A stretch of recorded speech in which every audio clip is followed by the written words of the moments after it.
Halo mahasiswa sekalian, kita berjumpa lagi di video pembelajaran modul 2. Pada pertemuan kali ini, kita akan membahas sejarah korupsi di Indonesia dari masa ke masa.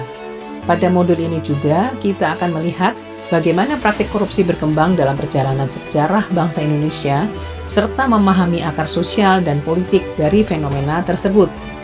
Saudara mahasiswa, mempelajari sejarah korupsi adalah hal yang penting untuk memahami bagaimana sistem sosial, ekonomi, dan politik suatu masyarakat terbentuk. Sejarah juga membantu kita melihat bahwa korupsi bukan fenomena baru, melainkan telah berkembang sejak masa lampau. Saudara mahasiswa, sejarah korupsi di Indonesia dapat dipahami melalui beberapa periode, yaitu pertama, era prakolonial, yang kedua, era kolonial, yang ketiga, era kemerdekaan atau Orde Lama, keempat, era Orde Baru, dan kelima, era reformasi dan pasca reformasi. Marilah kita pelajari lebih dulu situasi di Nusantara, yaitu pada masa kerajaan yang tersebar di berbagai kepulauan.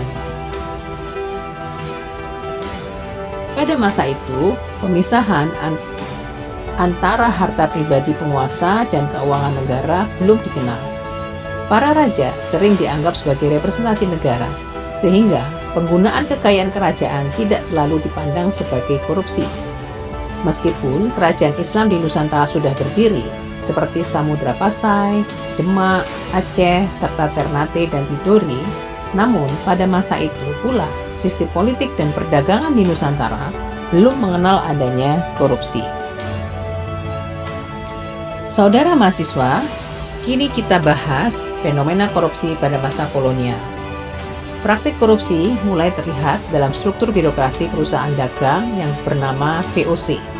VOC memonopoli perdagangan berbagai komoditas seperti lada, pala, cengkeh, dan kopi serta gula. Korupsi sangat mengakar kuat di tubuh VOC dan terjadi pada berbagai tingkatan pejabat.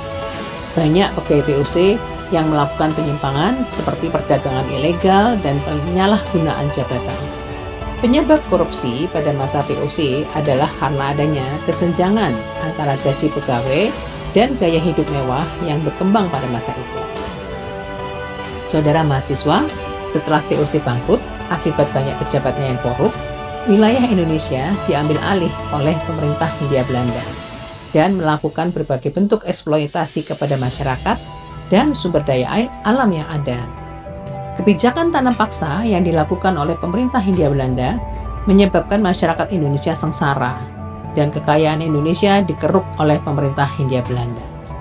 Saudara mahasiswa, memasuki era kemerdekaan, Indonesia menghadapi berbagai tantangan besar dalam membangun negara dan sistem pemerintahan. Pada masa awal kemerdekaan hingga pemerintahan Orde Lama, kondisi ekonomi yang belum stabil serta lemahnya sistem birokrasi membuka peluang terjadinya korupsi. Praktik korupsi pada masa ini seringkali berkaitan dengan penyalahgunaan wewenang dalam distribusi sumber daya alam yang dimiliki oleh negara.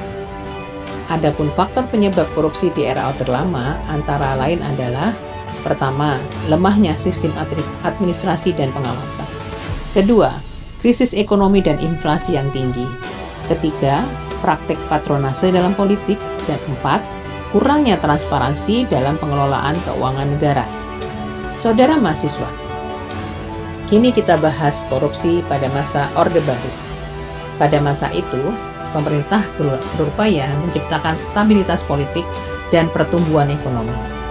Namun, di balik stabilitas tersebut, praktik korupsi berkembang secara sistemik. Berikut karakteristik korupsi di era Orde Baru. Pertama, terorganisir dan melibatkan elit politik. Yang kedua, terlindungi oleh kekuasaan. Yang ketiga, terjadinya dalam proyek-proyek besar negara. Dan keempat, minimnya kebebasan pers. Saudara mahasiswa, memasuki era reformasi setelah tahun 1998, terjadi perubahan besar dalam sistem politik di Indonesia. Reformasi membawa semangat transparansi, demokrasi, dan pemberantasan korupsi. Namun demikian, korupsi di era reformasi juga masih masif. Hal itu disebabkan oleh beberapa faktor, antara lain korupsi melibatkan pusat hingga daerah. Kasus-kasus korupsi yang terjadi berkaitan dengan politik elektoral dan memanfaatkan celah desentralisasi. Sebagai penutup, video pembelajaran kali ini dapat disimpulkan bahwa korupsi di Indonesia ternyata telah ada cukup lama dan muncul sejak masa lampau dan berkembang mengikuti sistem kekuasaan yang ada. Dengan memahami sejarah korupsi pula, dapat membantu kita berpikir kritis dan mendorong tata kelola pemerintahan yang lebih baik. Saudara mahasiswa, pelajari dengan baik modul 2 dan semoga Anda sukses dalam belajar.